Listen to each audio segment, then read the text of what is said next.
नमस्कार, मैं हूं प्रवीण गौतम। दोस्तों, एक तरफ बीजेपी के नेता प्रचार करते हैं कि पीएम मोदी जल्द ही भारत को विश्व गुरु बनाएंगे। दूसरी तरफ हमारे असल गुरुजन शिक्षकों की भर्ती पूरी करने के लिए बीजेपी के सीएम से फरियाद करते हैं तो सीएम साहब कहते हैं कि नौकरी नहीं मिल रही तो सब्जी बेचकर गुजारा करो। एक शिक्षक के साथ हरियाणा के मुख्यमंत्री मनोहर लाल खट्टर की बातचीत का ऑडियो वायरल है। इस ऑडियो में जब शिक्षक टीजीटी भर्ती को लेकर सीएम साहब से शिकायत करते हैं तो देखिए सीएम किस तरह सब्जी बेचने की सलाह देते हैं। जरा सुनिए ऑडियो। हेलो, नमस्कार सर, सीएम साहब। हेलो जी, मैं गांव भाना ब्राह्मणा तहसील नरवाना से बोल रहा हूं जी, बलबीर जी। जी सर, मैं एक पढ़ा लिखा बेरोजगार युवा हूं सर। मैंने सर अनुसूचित जाति से मैं बिलोंग करता हूं सर। और सर मैंने एमए कर ली है, बीएड कर ली है सर। और मैंने बड़ी मेहनत से लगन से करके सर मैंने टीजीटी की पेपर दिया था सर। उसका रिजल्ट अभी तक नहीं आया सर। मुझे रोना आ रहा है सर, सच में सर, अभी भी मैं रोना आ रहा है सर। अरे सुन लो हाँ जी। आपने सीटी का पेपर दे दिया है क्या? हाँ दिया है, सीटी का भी दिया जी। तो सीटी का पेपर तो अभी दिया है, उसके बाद कौन सा 56 दिया, कौन सा दिया? नहीं जी, उसमें नहीं आया जी मेरा। बाद का जो दूसरा पेपर होना है ना? हाँ जी। हाँ, तो दूसरा पेपर होगा तभी तो कुछ मिलेगा। नहीं सर, अगर पेपर ही नहीं होगा जब तक सर ये जो टीजीटी की भर्ती है सर, अध्यापक भर्ती 7471 सर, इसमें मेरा पेपर डीवी हो चुकी है सर। इसमें मेरी नहीं तो फिर डीवी हो गई तो इसका रिजल्ट आया कि नहीं आया अभी? नहीं सर, आया नहीं, अभी तक रिजल्ट नहीं आया सर। डीवी हुई है, डॉक्यूमेंट वेरिफिकेशन हो चुकी है सर। रिजल्ट में कोई समस्या होगी ना कोई शौक से थोड़ी रोकते हैं। कोर्ट के समस्या है, उस समस्या का पता करो क्या है। हाँ जी, जो समस्या है उस समस्या का पता करो। वो तो कोर्ट में है जी, लेकिन समस्या हल जब तक नहीं होगी, तो कोर्ट में है तो फिर कोर्ट में हम क्या करेंगे? उस कोर्ट में तो लड़ाई लड़नी पड़ेगी सर। इस प्रकार से भावुक होकर के चलोगे कुछ नहीं बढ़ता। हम भले पढ़े लिखे हैं, लेकिन पढ़े लिखे होने के बाद भी अपने घर के गुजारे के लिए, काम करने के लिए अगर आदमी हिम्मत करे तो सब कर सकता है।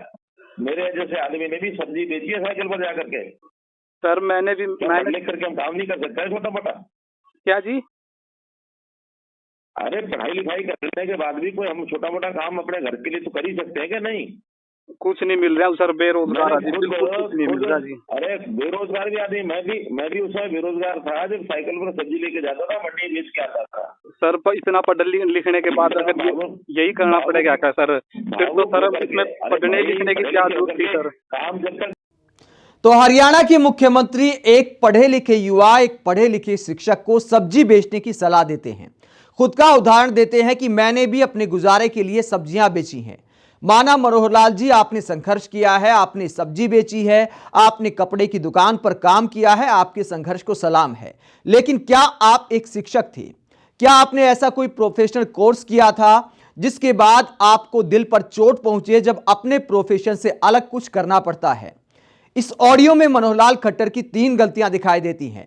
एक तो पढ़े लिखे शिक्षक को सब्जी बेचने की सलाह देना। दूसरा, यह गलती कि शिक्षक से ही पूछना कि टीजीटी भर्ती का रिजल्ट आ गया कि नहीं आ गया।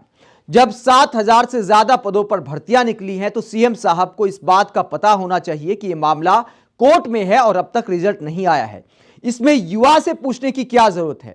सीएम साहब को क्या इस भर्ती का स्टेटस पता नहीं होना चाहिए जबकि इतना बड़ा मुद्दा है?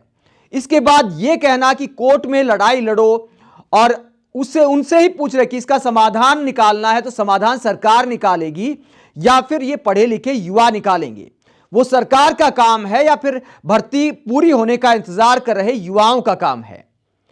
तो सीएम साहब को इसका स्टेटस पता होना चाहिए और समाधान निकालना भी सरकार का काम है। अगर किसी शिक्षक ने फोन किया है तो हरियाणा के सीएम को बताना चाहिए कि इस भर्ती का स्टेटस क्या है और कोर्ट में जो मामला है उसमें सरकार क्या कदम उठाने जा रही है, किस तरह आपकी लड़ाई लड़ी जाएगी। ऐसे जवाब की बजाय सीएम साहब एक शिक्षक को सब्जी बेचने की सलाह देते हैं। यह पूरा मामला है क्या? दोस्तों, टीजीटी भर्ती का पूरा मामला यह है कि फिलहाल यह मामला हाईकोर्ट में है क्योंकि हरियाणा सरकार ने सोशियो इकोनॉमिक क्राइटेरिया के तहत 5 नंबर का लाभ दिया था आर्थिक रूप से पिछड़े परिवारों को जिनकी आय 1,80,000 से कम है। इसके खिलाफ कुछ उम्मीदवार हाईकोर्ट चले गए और हाईकोर्ट ने फिलहाल इस भर्ती पर रोक लगा रखी है। जब सुनवाई पूरी हो जाएगी तो उसके बाद इसका रिजल्ट आएगा। तो सरकार इसको कैसे जल्दी निपटा सकती है और कैसे भर्ती को पूरा कर सकती है, सीएम साहब को फोन पर युवा शिक्षक को यह जवाब देना चाहिए था, लेकिन सीएम साहब सब्जी बेचने की सलाह देने लगे एक शिक्षक को। आप हरियाणा के मुख्यमंत्री के एक शिक्षक को ऐसे जवाब को लेकर क्या सोचते हैं, कमेंट बॉक्स में अपनी राय जरूर दें। अगर आप हमारी पत्रकारिता को पसंद करते हैं तो थैंक्स के ऑप्शन का इस्तेमाल करें, वीडियो को लाइक करें, चैनल को सब्सक्राइब करें। नमस्कार।